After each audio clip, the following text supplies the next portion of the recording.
What's going on, everybody? So yeah, it's been a very productive and very awesome weekend for LA sports teams, especially a lot of my teams that I follow, starting with the Dodgers that happened on Friday night as I was at the USC game. All of a sudden, people are screaming and cheering, and we were like looking around like, oh, is there a fight or what the heck is going on in the stadium? But then, of course, they announced that the Dodgers were able to finally beat the Yankees. I think it was 6-3 in the end because Freddie Freeman hit that home run, that grand slam home run, to officially get that victory. So yeah, it was pretty awesome to see, definitely hear about, especially after going back and watching the highlights. It was an awesome moment and a crazy moment too, especially when you're at that USC game. But speaking of that USC game, yes, luckily I did not jinx them by going, and they were able to get that victory against a pretty tough Rutgers team, 42-20. And yeah, overall, guys played well. Defense gave up some plays here and there, but I totally didn't know that they were missing like 4 or 5 of their starters, especially like on the defensive backside. A lot of young guys and other guys playing out of position stepped up, and they were still able to get that victory. So it was nice to see. Ended up leaving like around the fourth quarter because they were still up by that same score. So I think my luck is good enough and try to beat some of the traffic home, especially since the Dodger game had already died down, and I think the Lakers game was about to end too. But speaking of that Lakers game, yes, they were playing against the Suns. They were down by 20 pretty early in this game, but luckily they came back and got that victory against them.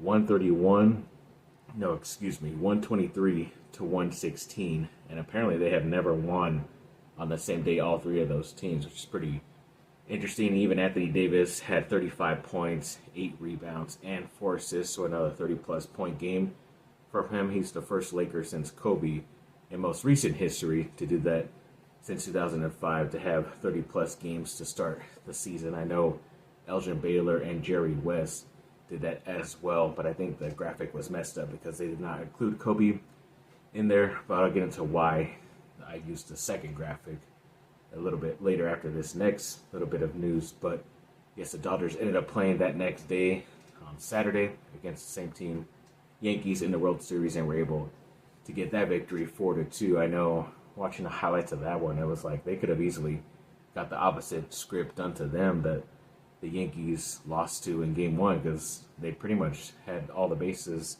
loaded and everybody's on base, and they could have scored at least 1 or 2 to at least extend it or even get the victory. But yeah, luckily the pitching came through for the Dodgers, and they were able to seal that one late. But we'll see how they do. I think they play Monday night, so we'll see how they do up there in the Bronx. And speaking of the Lakers, yes, they ended up playing against the Sacramento Kings, who played them pretty well the past couple years, but they were able to get that victory against them 131-127.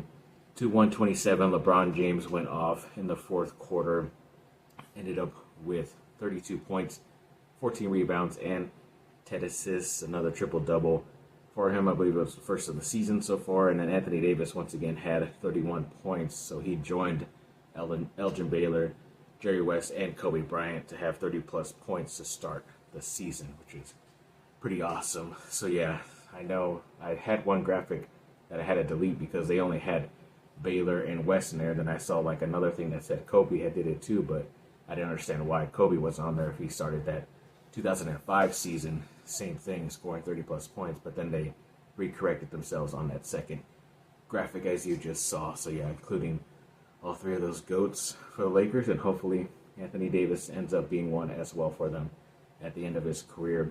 And it actually started, if you really think about it, on Thursday night with the Rams, them defeating the Vikings. So that kind of started LA's good luck weekend to start off. And then even when it came to this Sunday with the Chargers, they were able to beat the Saints 26-8.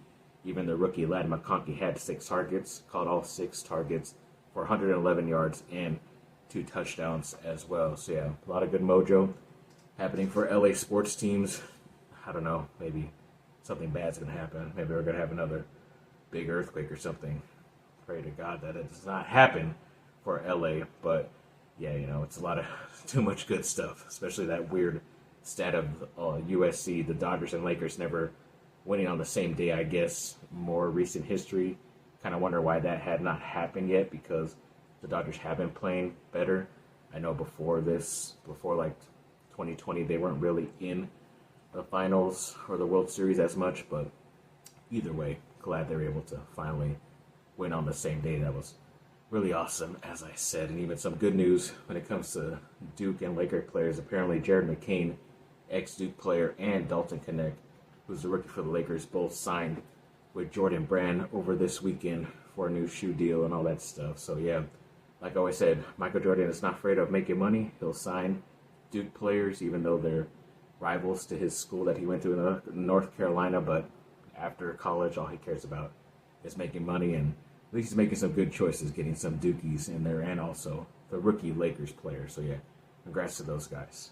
And over the weekend as well, USC had that exhibition/charity game against the ranked team Gonzaga. Yeah, it doesn't count towards the record, but they're able to get that victory against them, 96-93. And it was only a little bit surprising, I guess, because Gonzaga's returning like 70 plus of their production back, and USC kind of took it to them with a bunch of transfers and only one guy that had returned from the season ago. So yeah, pretty happy about this victory. Hopefully they can continue it going into the regular season coming up. And then Duke basketball, I also forgot that this charity game exhibition against ASU was this Sunday as well, and they were able to get this big-time victory, 103-47. And yeah, that was a big-time victory against ASU, who's a Power 4 school, so it's not like they're Lincoln or whatever school they were playing right before this in an exhibition. They're a pretty nice team, and ex-Duke player Bobby Hurley coaching them, and they just got blown out too. So this young Duke team looks like they're ready to go, so I can't wait for this regular season to start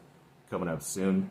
And yes, sadly, there had to be one bad thing. The Duke football team did end up losing to SMU 27-28 in overtime. They went for it for 2, and yeah, it was a bad call. It looked like they could have called pass interference on that play, at least had another chance to try to go for 2 in the win, or maybe they kick the field goal, go to second overtime, you never know. But at least they fought back to tie it up in the 4th and had a chance. But either way, yeah, this was a little bit of a tough loss in my opinion. But the PFF did name a couple players to the team of the week from both my colleges. USC's wide receiver Mekhi Lemon and their offensive lineman Emmanuel Pregnon were on the offensive side, and Duke's linebacker Trey Freeman was on the defensive side. So yeah, that was cool to see.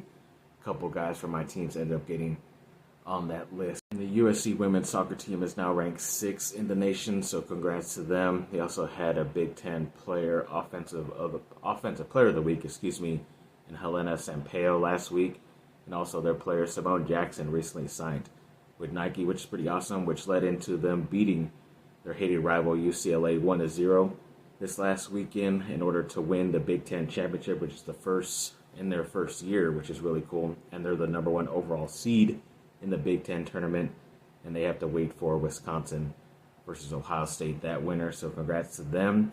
And then the Duke women's soccer team were able to beat Wake Forest 2-0 and win the ACC regular season. They're still waiting to see who they're going to play in the tournament coming up. But yeah, they should be the number 1 seed overall as well. So yeah, congrats to those ladies. Both colleges, they've been playing very well. And like I said, as long as they meet late for a championship later or, Final Four, that'll be cool too. So looking forward to that once that season tournament starts. And then, yeah, like I said, good luck to the Dodgers this Monday, and the Lakers too. They play as well. So hopefully that good luck LA teams could be helping them out on the road, as they both go on the road now. So yeah, we'll see what happens. So thanks for watching, people. Like and subscribe.